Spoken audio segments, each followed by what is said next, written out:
Ladies and gentlemen, it is Championship Sunday, Conference Championship Sunday, aka Championship Sunday.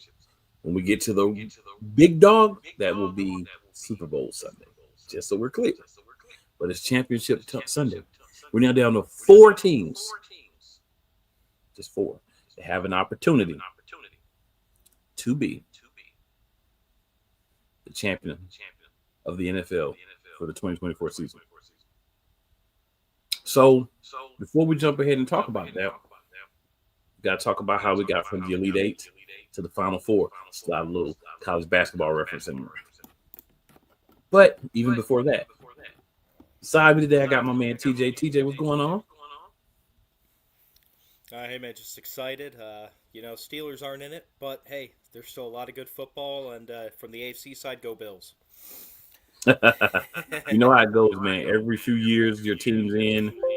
Then every few years they're out. If you're not the Chieferese, the rest of us have to cycle. We don't get a preferential referee treatment whenever we need it in the course of the game. This is a complete digression, but I have to say this. I have been saying since we began the show, I've been saying for years.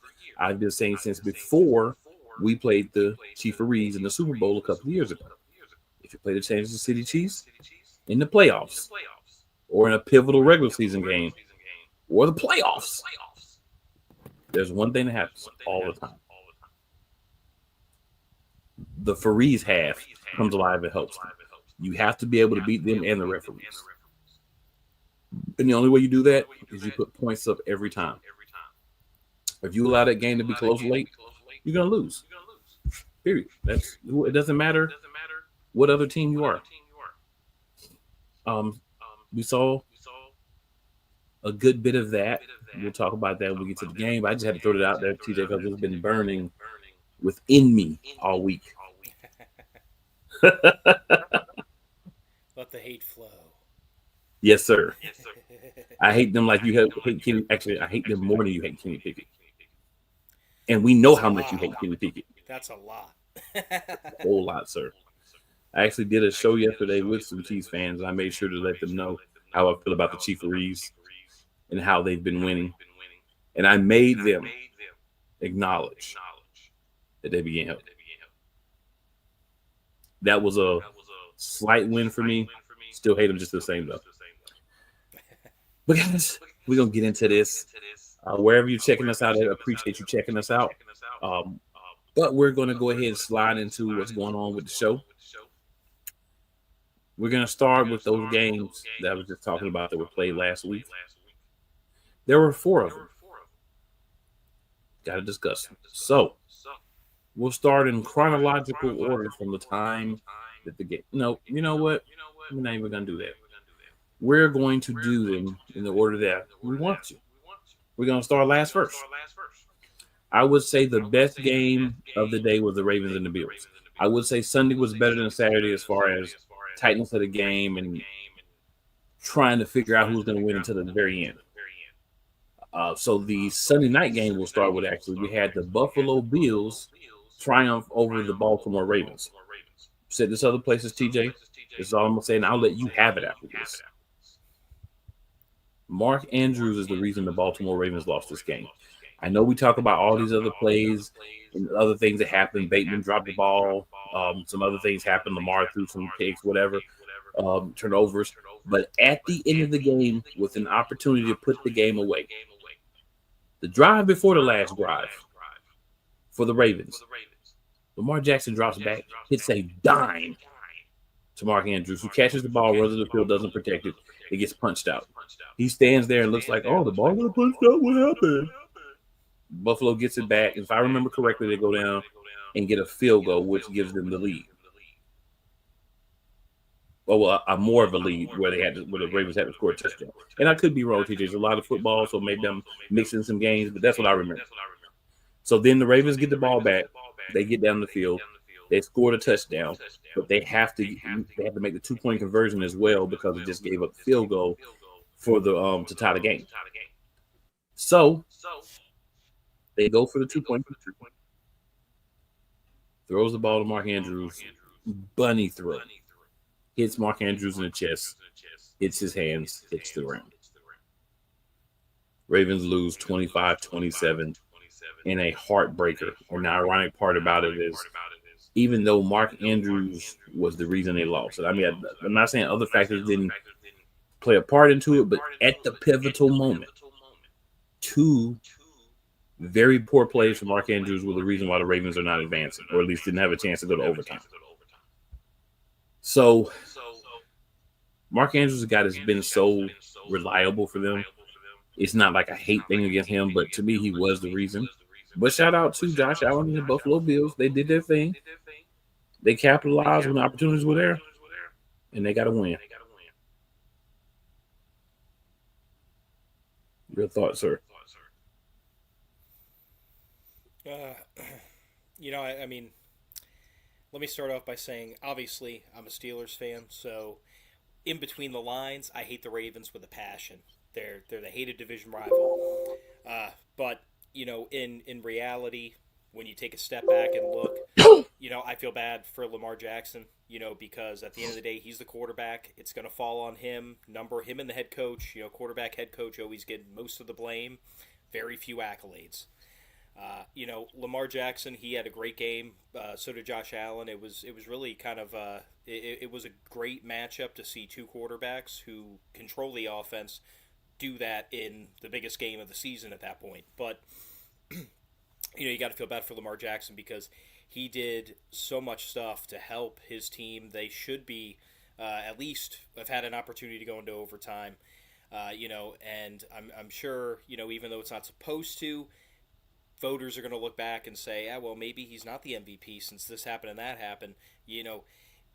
Like you said, it wasn't Mark Andrews 100%, but key moments, I'll say for the most part, routine plays that he makes 9 times out of 10, 19 times out of 20, those were unfortunately the ones he didn't make.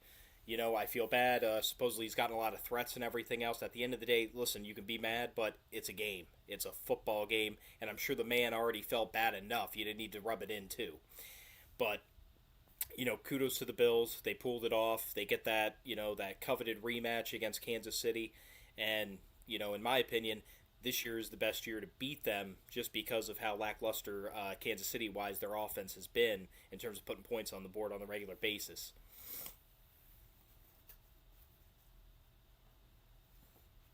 I dig it, man. I just it so the part where I think it's fair to judge Lamar is this is a continual thing. This is a habitual thing with this team. It's like they always find a way to choke in the big games. And I mean, I can't say you can blame that completely on the quarterback, but at the same time, you've been the quarterback all these times where you've had these good regular seasons, not to rub salt in the room. You come back, you get the divisional win from the Steelers. You both still make the playoffs, but then you get in the playoffs, you win your first game, you get to the second round, and you choke. So it's kind of like, if you're a fan of Lamar Jackson, you know what's coming, and you're like, of course it's going to be all Lamar's fault in the media, right? Definitely not all his fault, but he's not blameless either because the turnovers did help put them in a situation where they needed that last drive to have the opportunity. It would be nice to see them actually come out one of these years and just really click and hit on all cylinders in the playoffs. And we have not seen that from this team for 3 consecutive games. Not even, I won't say 4, 3. So hopefully there will come a point, TJ, where we just see them play their best. And whether they win or lose, I just at least want to see them play their best in the playoffs. Because it does start to feel like organizationally, when this team gets to the playoffs, they just become a choke fest. And it's disappointing to see how much talent they had. You brought in Derrick Henry. He's second best running back in the league this year. Some may argue the best. And apples and oranges right there. But, man, it's just tough to see them have this happen again. And the whole narrative is going to be you paid Lamar all this money, you did this, you did that, and you're still getting the same from Lamar. And I don't think you're getting the same from Lamar. I think that's a bad take to say. But I do think that a couple of plays are hurting them so much that it's causing them to lose games that they should probably win. And it's consistent. That's one to add that in. I don't know if you have any further thoughts on the Ravens of this game. I know you don't want to talk about them too much. Divisional rival really cares too much. I get it. Yeah. Want to have the floor out there in case you want to use it. Hey, I wanted the Bills to win, and they won, so hey, I'm happy. Not just to be a Ravens hater, though. I do want Josh Allen to do good and win one, especially with all the shade Diggs throws at him. I would love to see him win one without him, That's a good point. And we will talk more about Josh Allen and them moving forward here momentarily. So we'll go to the other AFC game. We'll do the bookend games first. So we had the Kansas City Chiefs hosting the Houston Texans. Chiefs won 23-14. Bad calls abounded. Just talked about a little foreshadowing. This is the Chiefs. When you have them play, you start to get just these plays where you're like, how is that even a penalty? I saw two guys hit each other, and then they called a roughing the pass on Patrick Mahomes. And it's just to the point where it's like, bro, we know you're going to do it now. Everybody's getting sick of it. I've been sick of it for over 3 years. Everybody else is starting to catch up and get like me finally.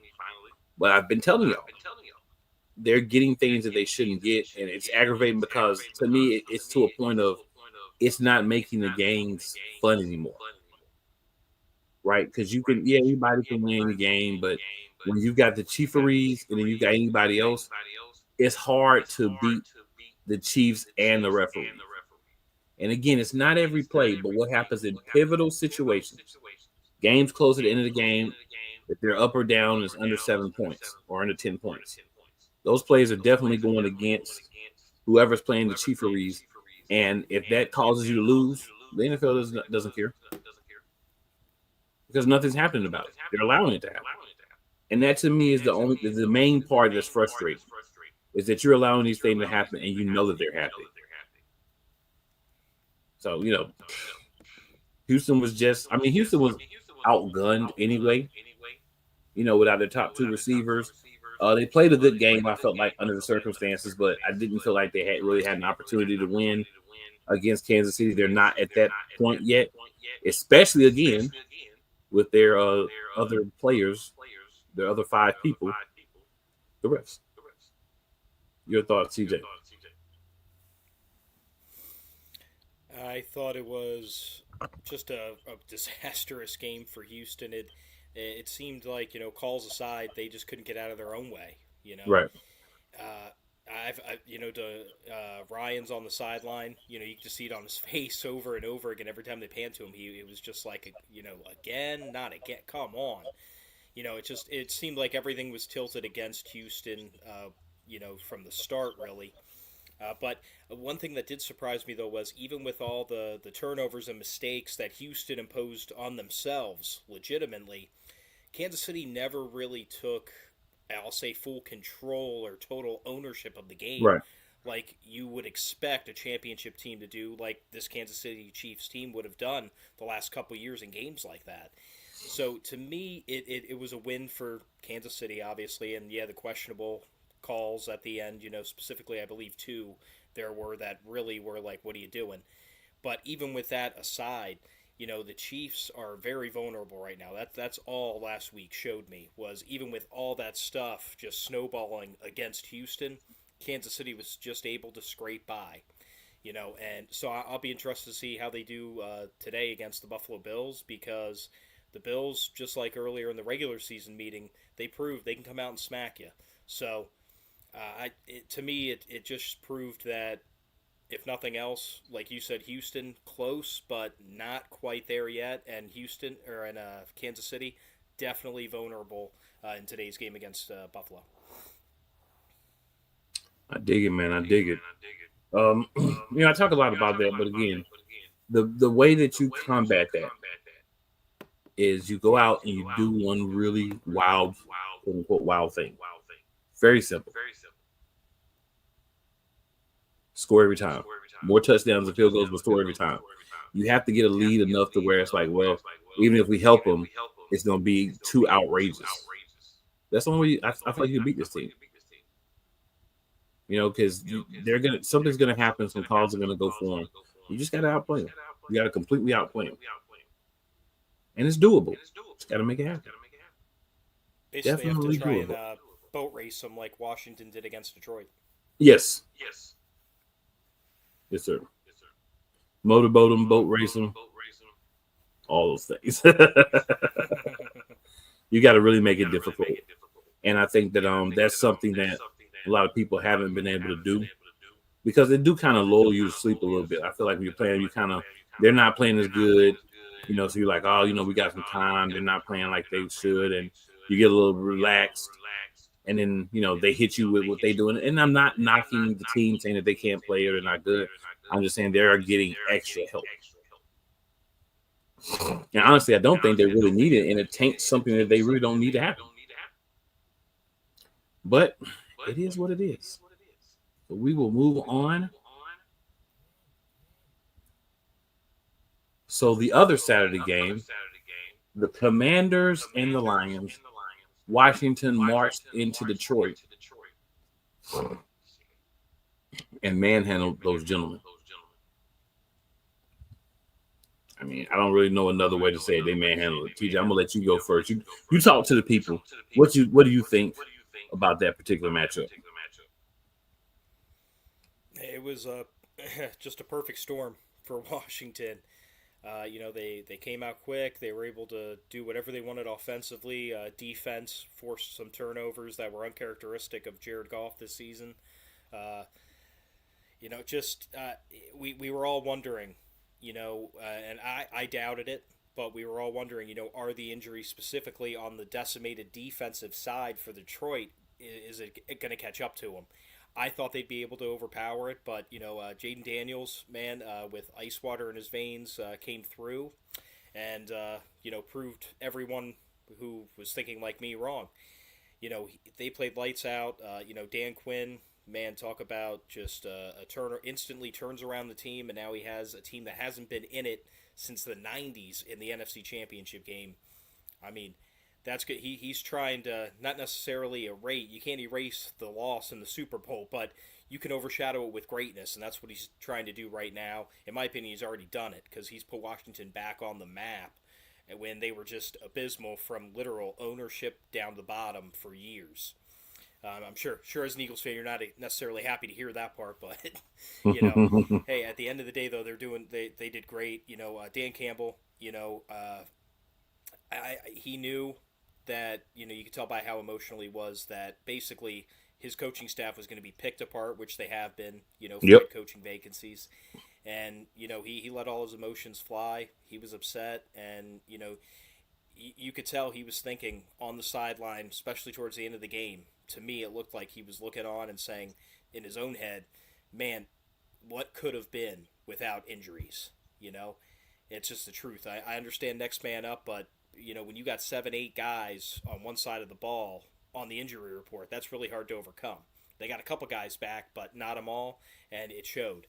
But yeah, Jaden Daniels definitely rookie of the year, and they're gonna come into Philly, definitely looking to give it to the Eagles. Absolutely. I mean, I feel like the Commanders had a set amount of plays that they did. They just worked really well.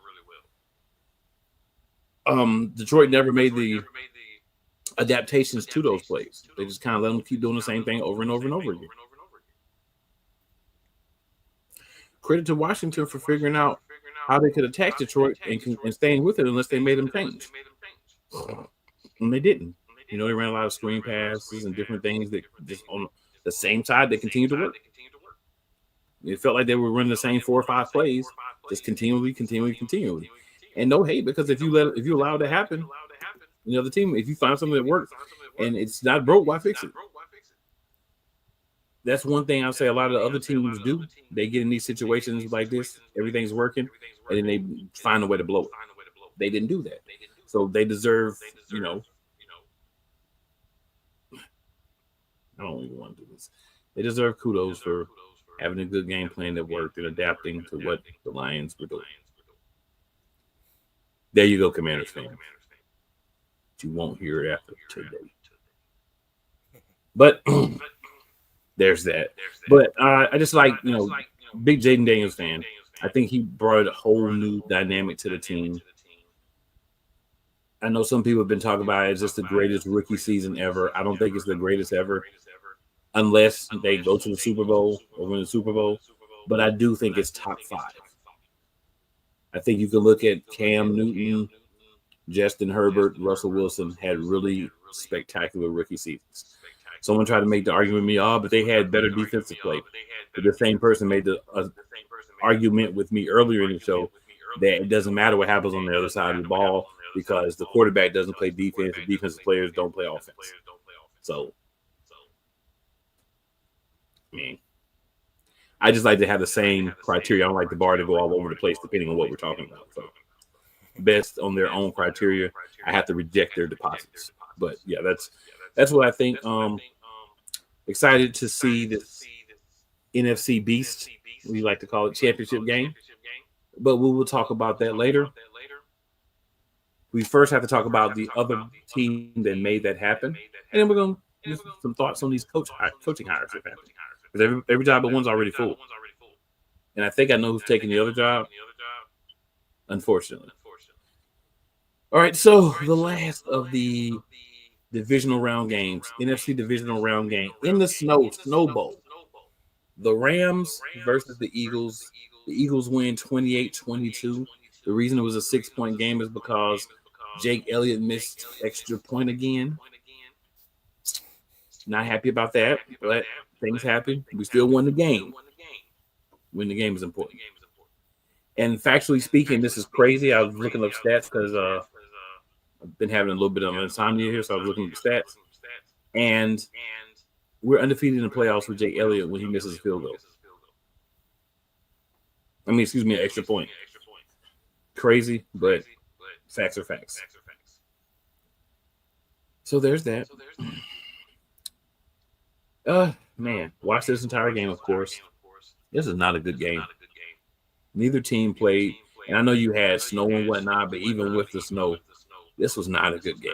Like, this is not a game where you looked at it and said, man, these teams came out and played their best and played hard. They just didn't get the job done. You did not come out and say that if you watched this game.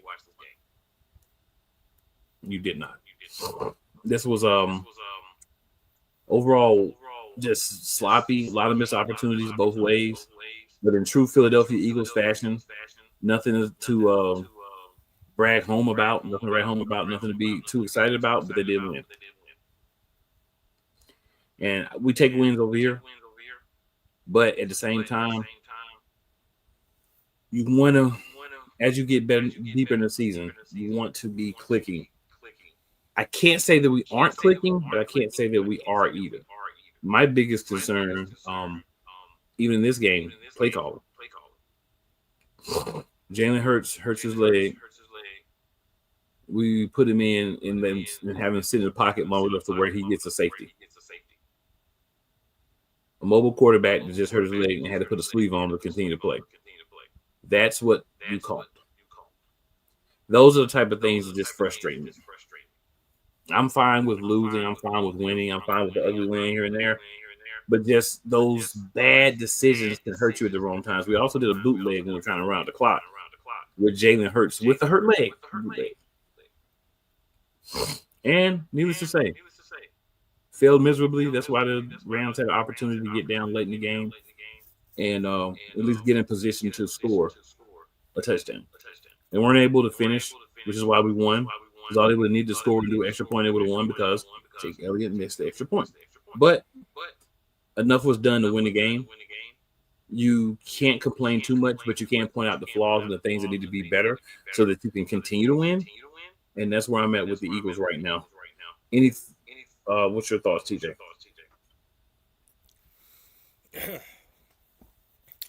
For me, it was definitely neither team played the perfect game or even close to it. But I give more so to the Rams, obviously, because of where they play in a dome in LA. but the snow definitely had a factor a little bit. I think you would have liked to see the Eagles really pull away and cement their win at the end, but hey, a win's a win. You guys are moving on; they're not. Uh, Me personally, it was snowing in my area, so I went out to shovel snow when the Eagles went up by 2 touchdowns in the fourth quarter. I come back in just in time to see the Rams down at your like 30-yard line. I couldn't believe it. I was like, "Yo, what happened?" It's a 6 point game. I was like, "Yo, what happened?" You know, but the real question coming out is really a lot of questions for the Rams because Matt Stafford, there's a big question: is he going to retire? Is he going to move on? You know, Sean McVay reportedly was like breaking down in tears in the locker room after the game. I think because he really felt like this team could go the distance. But for the Eagles, hey man, you went out, you got Saquon, and man oh man, did it once again pay off in this game for them. They're going to be a hard out. That's all I can say. It's going to be an epic showdown with Washington and Philadelphia today. Definitely, definitely. So as you guys can see, me and TJ are rolling solo today. All good. We don't have to be here for a long time. Just a good time. So we'll move on to our coaching carousel here. So we've had some coaching changes happen here. Got them pulled up. Just got to hit the right. Here we go. Okay. So head coaching moves here because we're not going to really worry about the coordinators. Except for Robert Saleh going back to the San Francisco 49ers to be their DC again. That's the only one I'm going to talk about. And the only reason I'm going to talk about that is he was in the quote unquote in the hunt for the Jacksonville job. I kind of want to start with Jacksonville because it kind of felt like we were told that Robert Saleh was the front runner there. They did 2 interviews with people of color to certify the Rooney Rule. And then all of a sudden, Liam Cohen, who had already verbally agreed to a contract with the Tampa Bay Buccaneers to continue to be their OC for more money, just decided that he was going to disappear for like a day and then call his job and say, hey, he got some personal stuff going on. And then the next day call and say, hey, I'm taking an interview with Jacksonville. And then Tampa Bay finds out he's already in the facility at the time he makes the call. Because somebody in Jacksonville snitched on him. And he ends up taking that job as the head coach. So it kind of feels like Jacksonville put this off until they had what they needed to satisfy the Rooney Rule, which is to me a big joke right now because if you're not taking the candidate that you're interviewing seriously, then you're not really doing anything to help by having the Rooney Rule. I know that so I thought of the best way to fix this, TJ, and hear me out. So we give a draft pick to a team if their person of color gets hired by another team. Why not give the team that's hiring that head coach a compensatory, like a third-round compensatory pick for hiring a coach of color? And they don't get it until the second year. So, meaning if you do one of these things like they did up in New England, you still don't get the compensatory pick. You have to hire that person of color and keep them for at least 2 seasons. And then after the second season, you get the compensatory third-round pick. I think that's a way to motivate some owners and some organizations to say, okay, well, let's actually give the guys a real chance besides just, pomp and circumstance for them being hired as coaches of color. So, a lot there. I packed in a lot. No Diddy, but any thoughts, TJ? Man, as soon as I heard that break news, man, I was just like, man, that's bad business. Forget about burning a bridge, man. He blew that bridge up, and he better hope it works out in Jacksonville because there's no way in the world that Tampa's ever going to take him back. And honestly, in the future, there will be other teams that may shy away from him, even if they are coordinator needy and he's on the market because they're, well, look what he did to Tampa. It's just not good business. Even if you were having second thoughts, even after everything was done, if he just owned it right away and was like, you know what, I'm still thinking about that Jacksonville job, then a lot of respect would have been saved between him and Tampa Bay specifically. Jacksonville, I mean, they made the move. They got the guy they clearly wanted, but at the same time, now other teams are looking at them saying, "Hey, be careful if you make a deal with Jacksonville because they like to backdoor you a little bit." So, I think it just came out really messy looking for everyone involved on the Jacksonville side, and well, now Tampa's is looking for a new coordinator, and at least they got out of paying the highest ever paid coordinator, though. That you know that was a good deal to get out of, I guess, if it ended up happening. But Yeah. So, any thoughts on my suggestion on compensation for teams hiring head coaches of the color? personally, I have my own idea for head coaches, and it's just one and dones in general. I think owners or teams should be penalized for it. Uh, I don't know if it should be an unwritten rule or an actual in the rule book, but I think owners, if you are 100% committed to any head coach, period, you should have them for a minimum of 2 years. The first year, they're essentially getting acclimated, especially if they're rookie head coaches, period.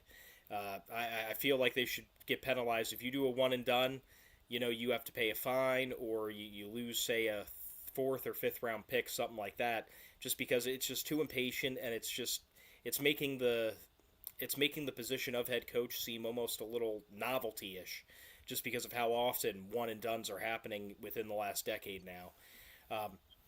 In terms of the Rooney Rule, I agree with you. It should be taken 100% serious. If you're not going, if it is literally a pity interview, so you can get this out of the way, so you can hire the person you really want, that's not making any difference. That's just wasting everybody's time.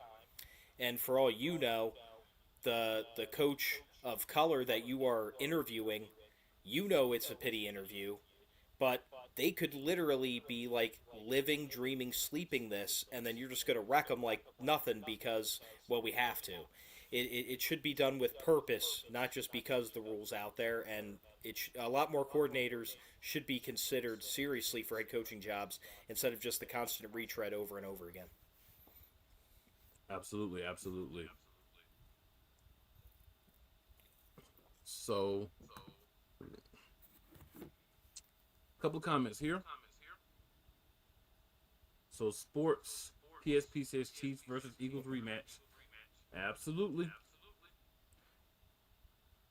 Shay Sports says like, comment, and subscribe. Chicken Nugget King says hello, guys. What's going on, Chicken Nugget King? I mean,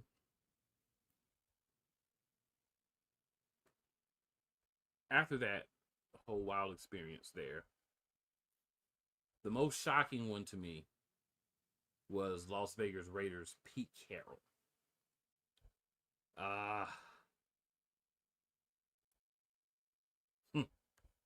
I saw this, I'm scratching my head. I'm like, we got a 73-year-old guy getting hired as the head coach. Perfect segue by you in the retreads. So he's like a super retread, right? This guy has been all over the world as far as coaching, right? College, professional. 73, and you bring him in instead of giving a guy who may be a coordinator or a guy who's maybe had one job and needed to kind of get that one job out of the way to get a second opportunity. It's hard to get new blood, get more ingenuity into some of these franchises because they won't really give young guys the go. It's okay to give them a year, right? It's okay to give them, a year and a half or whatever in the case of the Raiders. But you really got to commit and mold a team around a coach's image. And that's something that I haven't seen the Raiders do lately. I think that's one of the reasons why they're not having success. Pete Carroll should be a stabilizing factor for this team. But is he going to make this team anything better than middle of the road, worst draft picks trying to build a team and retool it? I mean, that's pretty much all I can say about him.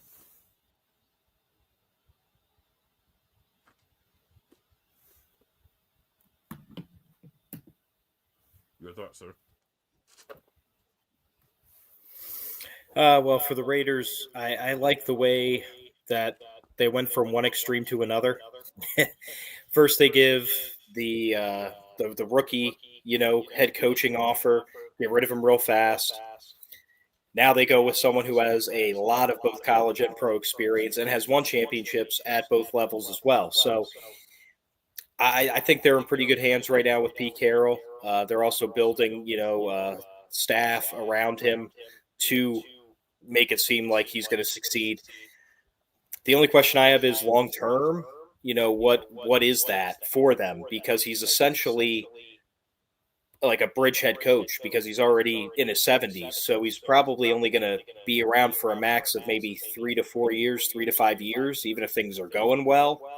Age catches up to everybody. So I'm really interested to see if maybe they kind of pool bringing in an offensive coordinator or a defensive coordinator, maybe not necessarily this year, but next year, the following year, to kind of learn under his wing to transition someone in the system already to be his replacement. So that'll be something interesting to watch. But I think the Raiders are going to be in good hands and a lot more competitive this upcoming season specifically. Yeah, I definitely feel it, man. I definitely feel it. So we'll move on, of course. A couple more to go over. We knew about this one already, but just throw it in the pile. Mike Vrabel is the head coach, of course, of the New England Patriots. I think it's the guy they wanted all along. I think that they made the commitment. So since they made the commitment to the other gentleman, they decided to keep him for a year, just to cover themselves. And now that that's over, they're doing what they really want to do all along, and that's hiring Mike Vrabel. I don't think they believed he was going to become available, and he became available at a time when they were kind of like, "Oh, he's available. We better get him." I mean, it happens all the time in the NFL. I get it. Vrabel, I felt like shouldn't have been let go at Tennessee. That was a whole cluster cluck, as I like to say. But it is what it is. It's done. We're gonna see. They also brought back Josh McDaniels as the offensive coordinator. Apparently, if he's anywhere besides there, he's not good. So maybe since he's there, he'll be okay. We'll see. We'll see how things go. But I don't think it's a bad hire for them. I just don't like the way they did their former coach when bringing him in. That's my only issue. Your thoughts, TJ? I like Mike Vrabel, especially as a head coach. So for me, it was a great signing by them. I do feel like Mayo definitely got shafted a little bit there in that whole situation. Robert Kraft pretty much made it clear that the only reason he was ever the head coach to begin with is to honor, a promise that he made. Other than that, it's unfortunate for him. Hopefully, he gets another gig, or another shot down the line as a head coach because he really didn't get a fair shake this time around. But Mike Vrabel, I still don't really understand why Tennessee let him go. So the fact that he sat last year now makes more sense because he was apparently the incumbent to come to New England. So he basically got a vacay, and now he's going to come in and he's going to coach for the team that he played and won championships with. I think you're going to see probably a pretty similar and successful turnaround to the Patriots like when he first got the job with Tennessee. I think they're going to be a lot more disciplined. They're going to find the proper positions that they are lacking in, specifically offensive line, hopefully. And, I think they're going to be a big improvement. Maybe not a playoff team next year, but they're definitely going to be closer to the 500 mark, if not, maybe a game over. Yeah, definitely see improvement coming from them based on this hire. So we talked a few minutes ago about a certain team getting rated, and start with Chicago. So Chicago, the I guess the minute after the game was over, was like, "Hey, you ready, Ben?" And the next day, they announced him as the head coach of their team now. So offensive coordinator, going from Detroit, and not only gone, but going to a division rival. To me, for Ben Johnson, the best job available, and the quarterback wanted him there. So I think it was a great move.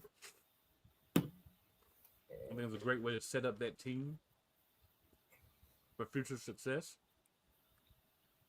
I do believe Ben Johnson and then Antoine Randall coming over as well is going to be good for the wide receiver room and the offense. I also believe that Caleb Williams will grow and develop and be better than what we saw this year with the decision making turnovers. If you take some of those other stats out, he didn't have a bad rookie year, but you can't just take certain things out and leave certain things in. But it's it's a tricky job because Chicago's shown so far at least that they'll give you some time. Eberflus got way more time than he should have got there, but we'll see how it actually plays out um, on the field and how many years he gets to really turn that team around because it's definitely going to take some time. Defensive coordinator is going to be a huge decision for him, and we'll see what he officially does for that. But I like the move of Ben Johnson in Chicago, young, innovative, with a new quarterback, a team that is showing they're willing to spend money and try to get guys to fix their issues. Your thoughts, sir? Man, that division just got even more hateful with each other after that move. Mm-hmm. And not only him, but they're he's also bringing other guys from Detroit over with him too. So I mean, that rivalry just got amped up big time. You know, uh, I think Caleb Williams is going to be in great hands. I mean, you saw what he did with Jared Goff, and I think he's going to be able to do the same thing. Caleb Williams did not have a bad year last year, or I mean this year rather, but everyone wanted to make it seem like he was a borderline bust when really, again, he did good. It was just the team as a whole, just there's nothing around him really. There's pieces, but they're definitely nowhere near complete. I think the hiring of Johnson, that's going to really help them move along. I look to see what they are targeting in the draft by their picks. Are they going to go more offensive friendly and help Caleb Williams, or are they going to go more defensive and try and get maybe some offensive weapons in the free agent pool? Who knows? But either way, they're again they should be a team to be reckoned with. I mean, this whole year of the Eberflus debacle, and realistically, probably about 3/4 of the way through the season, 2/3, they still had an outside shot of making the playoffs.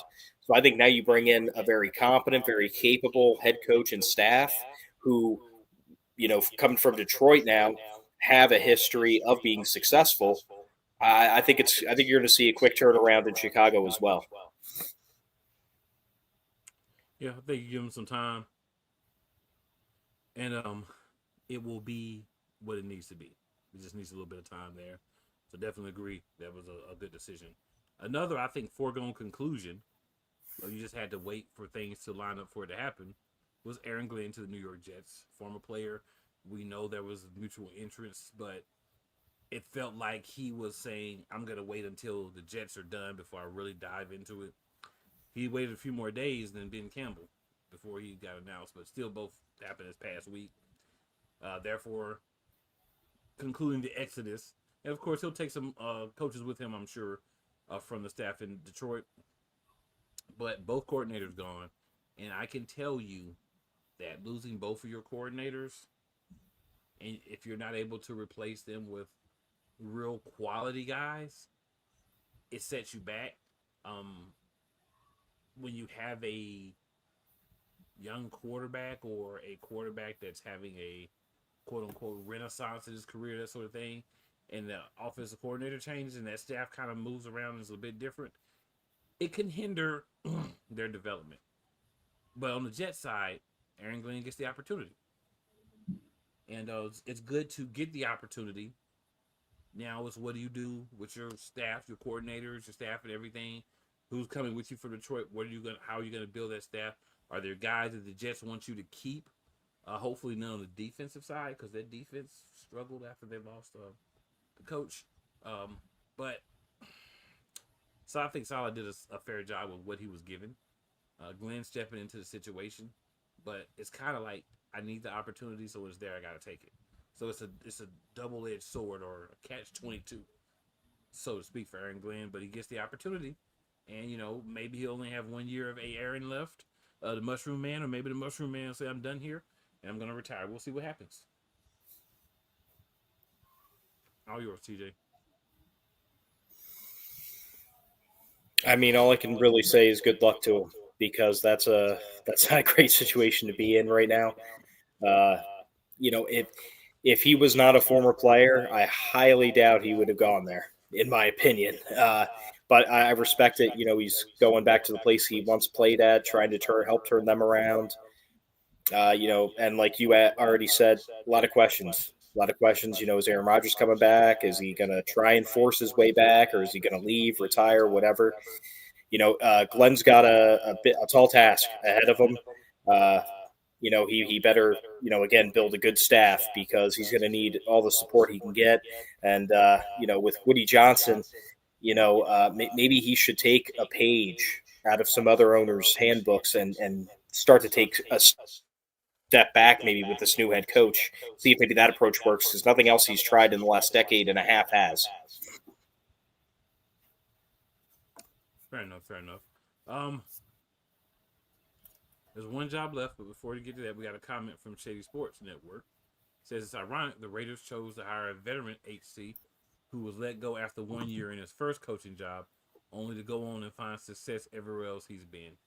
Mark Davis doesn't even see the irony of what you're speaking of, Mr. Shady Sports, but you are correct, Sam. You are completely correct. And that makes it even more funnier to me. All right. So the New Orleans Saints are still looking for a head coach. One of the big reports, and I know that he's interviewed once and he's planning on interviewing a second time.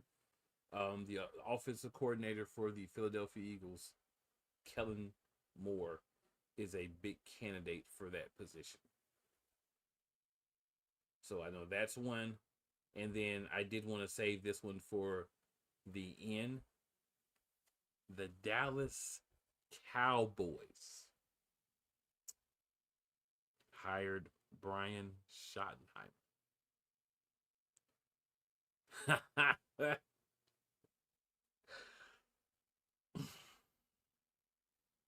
I'm going to preface what I'm about to say with this. Brian Schottenheimer could be a Rain Man, idiot savant of coaching as a head coach. But nothing he's done as an OC up until this point has made anyone else have any interest in Brian Schottenheimer. But Dallas hires him as their head coach. I have never seen Dallas fans more enraged on social media and some of the ones I know about a hire for head coach. I think this was a lazy, sloppy, poor hire. Again, they can know something we don't, but I don't believe that's the case. I think they just made a bad decision and it's going to burn them for a long, long, long time. And you add it on the other decisions they made, Dallas is all in again.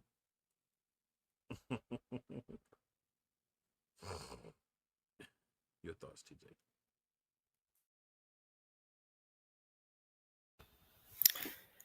Well, it was very lackluster, in my opinion. You had all these exciting stories. Dion, maybe Mike McCarthy's pulling, is going to stay in the end. They're having this conversation. And then just for the climactic ending to be, oh, yeah, we're just going to promote our OC, basically. I was kind of surprised by it. I thought they would, honestly, I thought, Dion, I know he said in the past, but, that just seemed like a match made in heaven. One guy who likes to be up on the podium and America's team, it was like a match made in heaven. But Schottenheimer's going to have a lot to prove because, like you said, he hasn't really proved anything as an OC there. So it was kind of a shock. I'm thinking Jerry just took the easy way out. And if this doesn't work out in, 2 years or 3 years down the road, he'll just leave and then he'll actually put some effort into it because it feels like for whatever reason, Jerry Jones was like backed into a corner or starting to stress over everybody else already getting a head coach because this just did not seem like the direction that he wanted to go. It seems more like a settling. So, we'll see how they do. But Unlike some of the other coaching hires, I don't see the Cowboys really skyrocketing from this one.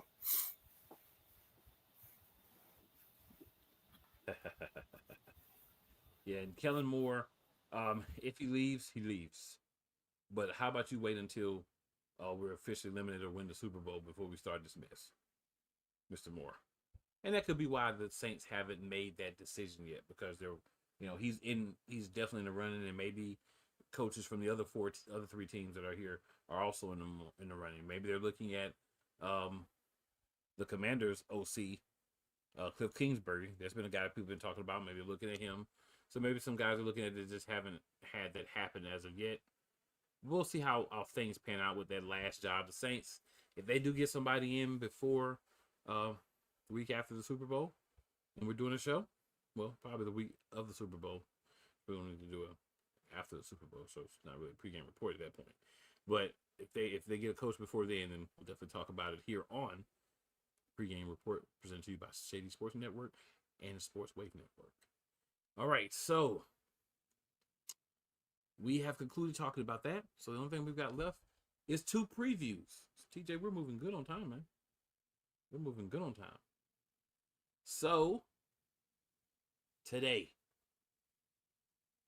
3 p.m. I want to bring up the old in the background, but we might get a copyright if I do that. So, Washington Commanders travel to the Philadelphia Eagles. This is an NFC East, or as we say it on the Beast, the NFC Beast championship game. Commanders, Lincoln Financial Field for the second time this year.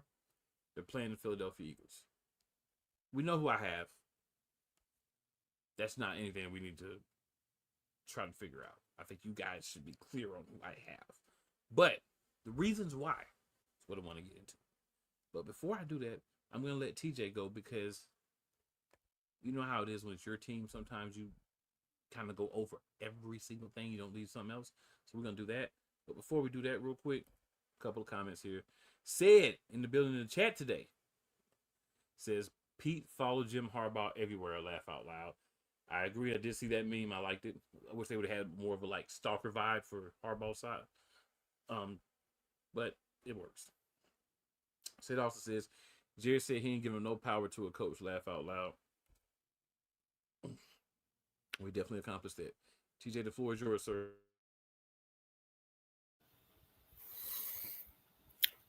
I see this game really going down to to the fourth quarter. It might even be a second to last or last drive of the game decides it. I just can't pick against the Eagles because they're at their home, and as great as Jaden Daniels has been, it's just you cannot you just can't disrespect the Eagles offense like that. They're just they have wide receivers. They have Jalen Hurts at quarterback. They have Saquon Barkley now. It's just there's just a little too much, I think, for Washington to handle.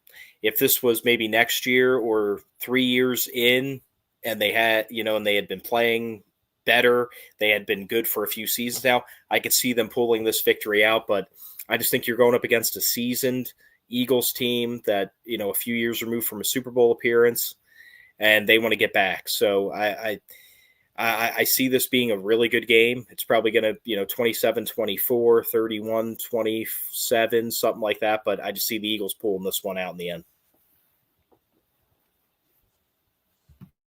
Fair enough. So y'all, bear with me. It's going to be a little lengthy, but it's going to be some good stuff, so bear with me. I'm going to start with the Washington Commanders. Well, of course, I don't think it's going to win the game.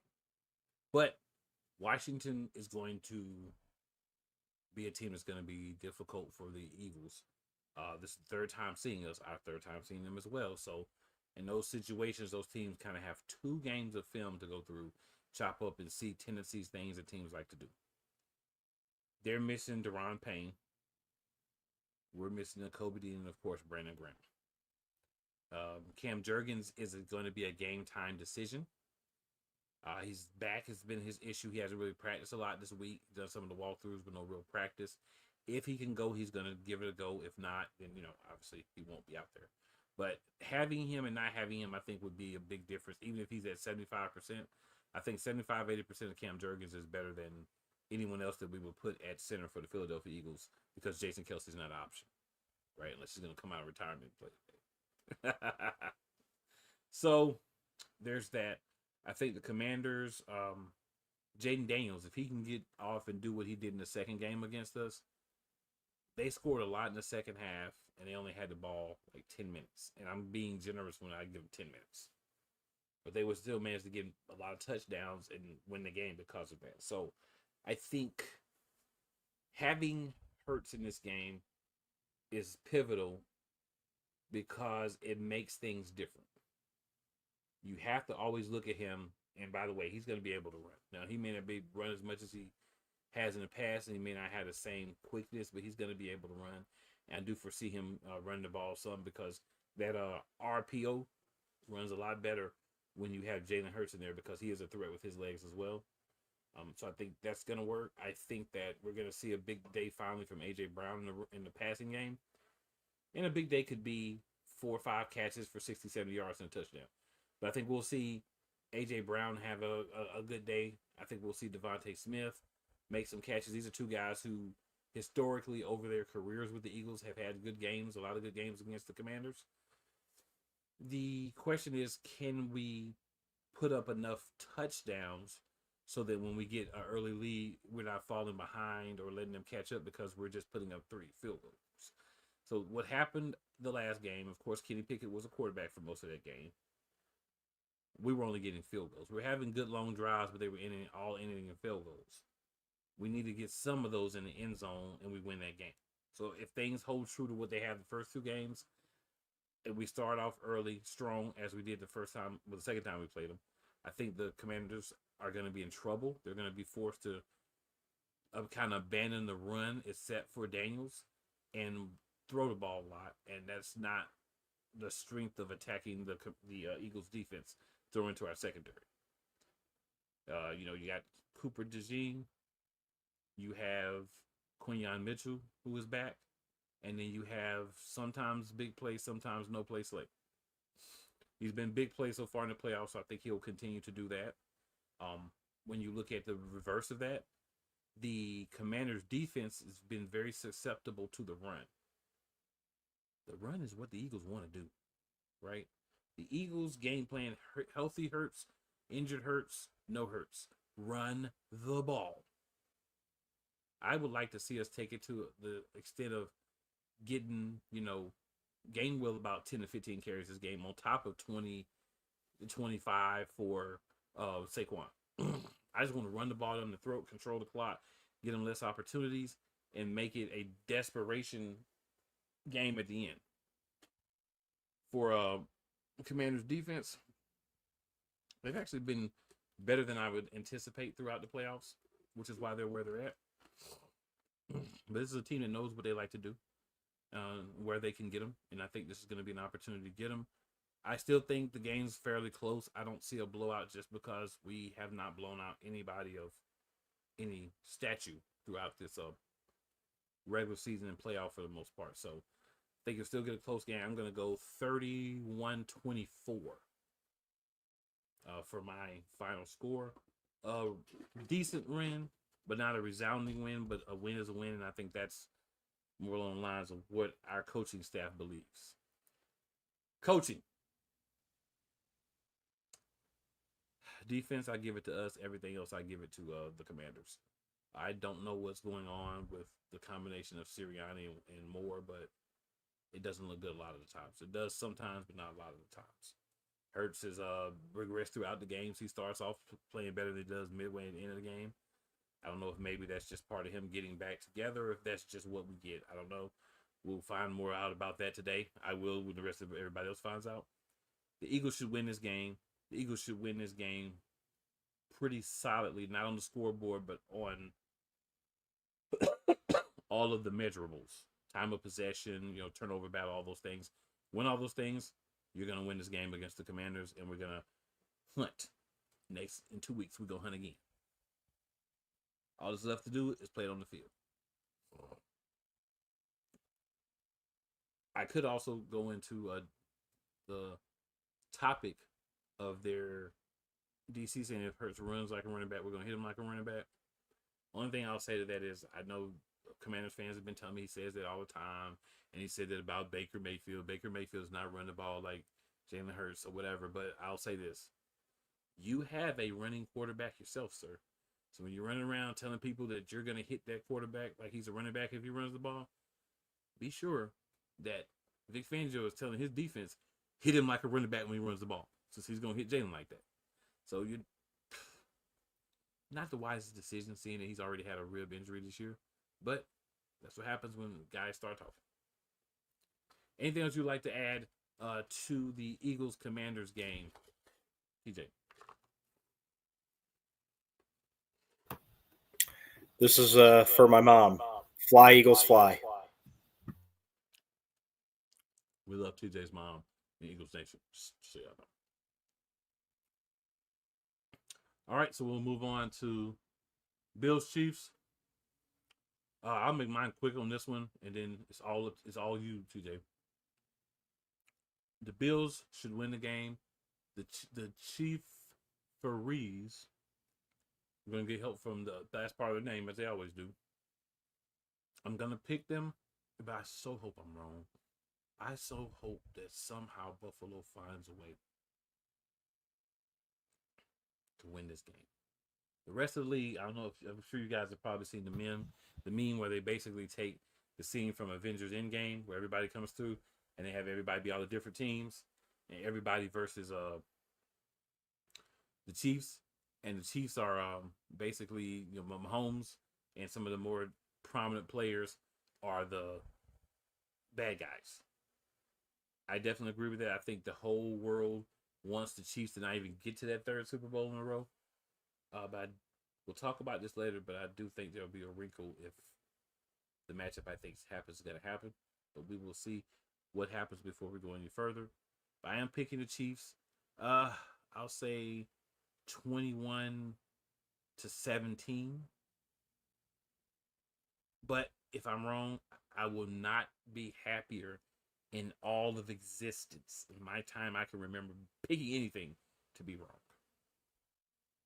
Floor is yours, TJ. Man, I really hope you're wrong. That's, I'm going to go with the Bills. I think that they proved earlier in the year in the regular season matchup that they could. There was, again, Chiefs football. It's true. Couple questionable calls in that game too, but the Bills were able to overcome it. So that's what they have to do. They have to, Cool's been saying all season long, you have to get to a point where a couple penalties won't be able to bring them back. A couple big plays by them won't be able to bring them back. You basically have to bury them. And I think the Bills can do it. Their defense has been really good as of late, really all season, but especially as of late. Against, they kind of gave up a little bit of a near comeback against the Ravens, but for the most part, they were just pressuring Lamar Jackson and making it hell for the offense to move down the field. To me, the Chiefs, if they channel their inner offense that they haven't really had all season long, they could win this game in a shootout, but I don't see them. I don't see them being that team that can score over 30 points against the Bills again.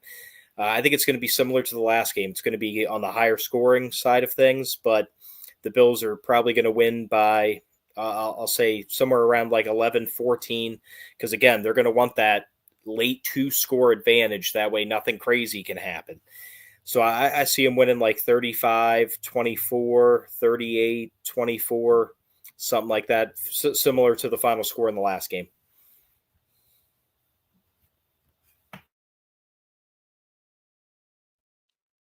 I would be elated, excited, happy, everything if you're right, sir. I want you to be right. My heart is with you, but my head says Kansas City. Cool McCain, I ask that the football gods spit on your AFC Championship pick and make you wrong there. I'll be happy.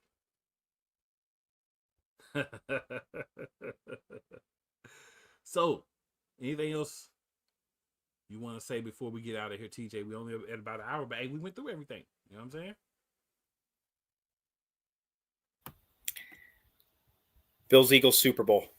That's what my pick will be. Let's go. That's what I want to see, the matchup. I have no problems whatsoever with TJ's pick. I will go with TJ's pick for the Super Bowl, even though I picked the Chiefs to win, because I don't want the Chiefs freeze even in Super Bowl. Have a bad feeling they will be, but that's that. Hey, everybody's watched. Everybody checks out the replay. We greatly appreciate you. We're gonna talk and decide if we will have a show next week. I'm gonna probably say we won't, just because we have that in between week. So you won't see us next week. Let's just go ahead and call it. You won't see us next week, but we will be back with your pregame report prior to the last game and 2 Sundays. So next Sunday, take a break, kick your feet up, watch some Unrivaled, watch some NBA, watch some college basketball, anime, scary movies, whatever you want to watch. But in 2 weeks, 11 a.m., be back here. It'll be a very entertaining show, no matter which way it goes. So, good people, for TJ, this is your boy Cool McCain. Make sure you're subscribing Shady Sports Network YouTube, Sports Wave Network on YouTube. Make sure you're liking, sharing, and subscribing if you are coming in and watching the show, if you're checking out the replay. And with that being said, we are out. We will return again, not this coming Sunday, but the Sunday after that. Super Bowl preview, 11 a.m. Let's go. Hard.